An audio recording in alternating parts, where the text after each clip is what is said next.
Hey yo, what is up guys? Ijaz from EMG here, back with something a bit different. I've decided recently that I'm going to start doing One Piece chapter reviews. Yes, I'm jumping on that bandwagon. I've just really started to enjoy reading the manga and looking forward to the new chapter every week, right?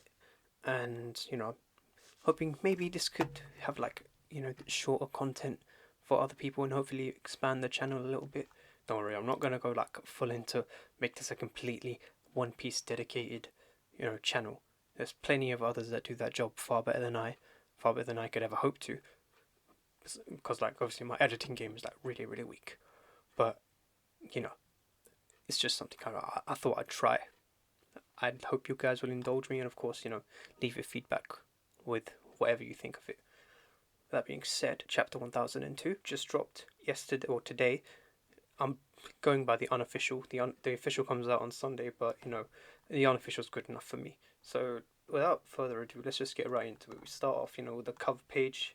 We've got Rob Lucci here with his pigeons, with his sorry, not a pigeon, it's a dove. He's feeding up, and he's just sitting on a park bench, doing what he does. To be honest, I don't find Lucci that interesting of a character. Sue me. But I was surprised with this week's chapter because I was from where 1001 ended. I was like convinced that we'd be switching settings to like one of the lower floors or something. But no, we continue straight up into, you know, the rooftop fight.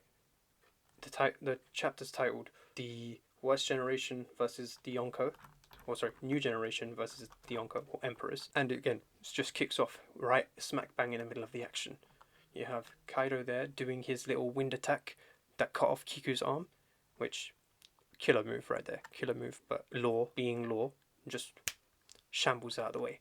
Don't care for it. Don't care for it. But our boy useless Captain Kid, he wasn't so lucky. He got sliced. His mech, he plays it off really well. He's like, who cares? It's just a bunch of crap anyway. To be fair, he's not wrong.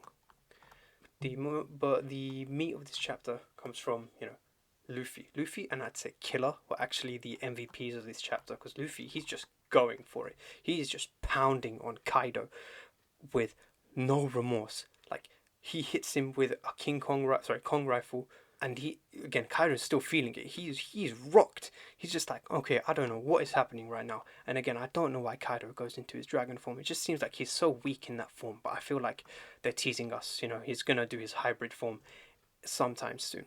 Sometime soon. After Luffy gets done pounding on Kaido, Kid comes and tries to redeem himself with a new move called Gibson Slam, which is basically the seismic toss from Pokemon. If you ever watch the anime, Charizard does a thing where he grabs you, does like a reverse suplex. That's what it is. Like they're pulling out all the big moves for this because Law finally starts being a bit serious and does his Gamma Knife, which I'm surprised he used that move this quickly. But again, it's Kaido, so you don't want to take any risks. And Kaido, he's really feeling it. Like he's fully saying like you guys actually managed to counter my durability. His invulnerability is it's in shambles now, right? And that's just those main three. Again, why I said Killer is an MVP in this chapter is because he comes up with a brand new move that we haven't seen any time before, called the Sonic Scythe. And this is just some crazy like fucking Beyblade move where he's just like rolling around all up Kaido's back, and like you see because he's using sound waves to cut through him, which is genius on Killer's part. Like I fully thought he was going to be disappointing, but he's really cool here. Again, you see the blades cut through him, goes in through his back and out through his chest. Kaido is in pain here. But before they can celebrate too much, Big Mom comes in running interference with a new move. She can do lightning strikes, and Killer's basically just out of it now. But I'm still very impressed by the move that he just pulled out. Then we get to Big Mom. She tries to do her new lightning attacks, and to be honest, it's Big Mom. I'm not really that invested in her anymore after Whole Cake Island. She's rambling on, talking about how all guys are all fucked. No one's gonna survive this. And Luffy's just completely ignoring her and just goes back to wailing on Kaido. Like this is not fun for Kaido. Let's just say that much. He's getting pounded. He is getting destroyed. But after Big Mom distracts Luffy, Kaido wants to try and use his borrow breath, his blast breath, on Luffy, right?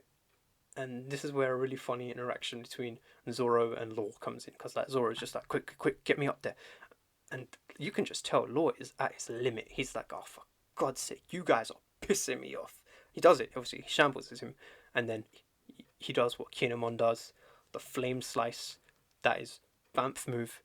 I love this move. I love that Zoro knows it. It's one of my favourite new moves that we've seen, like post time skip, aside from all of Luffy's Gear Force stuff. But this whole flame slicer, abuse it, bruv. Just abuse it. I'm really hoping that like it's not the last time we see it.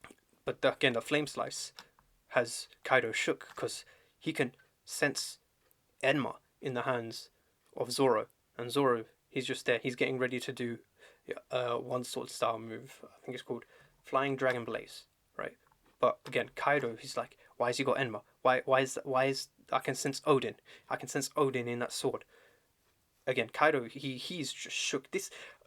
If you were to watch this in a vacuum, and someone built up Kaido, and this is the first part you see of this fight, it does not do Kaido any favors. This chapter makes him look like a little bit of a bitch. Zoro looks really cool here, because not only does he have Kaido shook, he has Big Mom shook as well. She's yelling for him to dodge. She told him to dodge, not tank it, like he did with the scabbards. She's like, dodge this, because if you don't, you're about to die. She obviously didn't say that second part, but she's like, dodge it, just dodge it, don't even bother. And she's right, because what does he do? He slices the skull. He slices the horn off the skull of Onigashima. I saw this panel. I'm like, yo. Why do you do that? Wait up. That's not right. But of course, before he can celebrate Big Mom being Big Mom again, sneak attack. And it's like, come on, man, that's cap. You guys gotta stop playing dirty like that. It's just come on, man. You man are supposed to be the Yonko. Take it like a man. Take it like a pirate. Take it head on. Don't do no sneak attack.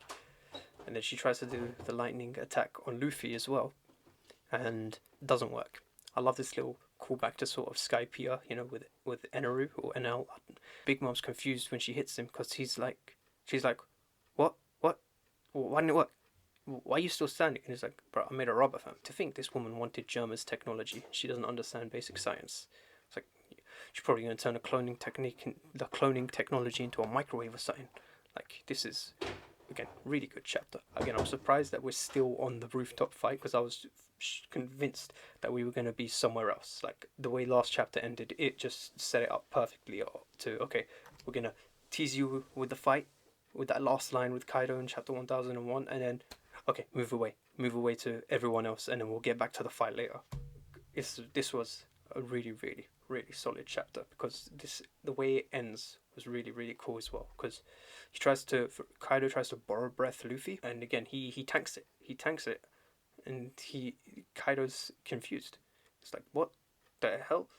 Like, why didn't it work on you? And Luffy just says, because I got guts, bruv. You have to. Luffy's the goat. I love Luffy. Luffy is just like slowly becoming one of my favorite shonen MCs I've ever seen, because my guy, he took a head-on borrow breath from Kaido, and he's like, yeah, no, I tanked it because I got the guts to. And this might be a reach, but I feel like that's a little bit of a callback to, I think, Marineford, because I don't know, you guys remember when he's getting absolutely pounded by the admirals, and Kizaru's just like, listen, yeah, you have guts, which is admirable, but you need more than just guts to win a fight. And I feel like that's some sort of that's some gratification for that scene back in Marineford. And the chapter ends with Luffy going to town on Kaido and hitting him with a Kong Gatling, which I'm pretty sure has only been used in the Pirate Warriors video game. I don't even think it has been used in that, actually. I think it's the first time we see Kong Gatling. Yeah, sorry, I'm thinking of Kong Organ. Yeah, no. Kong Gatling. It just ends with that. Kaido screaming. Again, majority of this chapter is just Kaido screaming, which, you know what? After all the build-up that we've had from Acts 1, 2, and 3, of Kaido being this big, fierce, unstoppable creature, this is quite a satisfying chapter. Overall, really, really, really happy with this. Can't wait till next week. No break, thankfully. I'm hoping that we can get regular scheduling again, week to week, rather than, okay, 2 weeks and a break, 2 weeks and a break, 2 weeks and a break. Overall, great chapter. Really, really excited for the next one. Really excited to do more videos on these.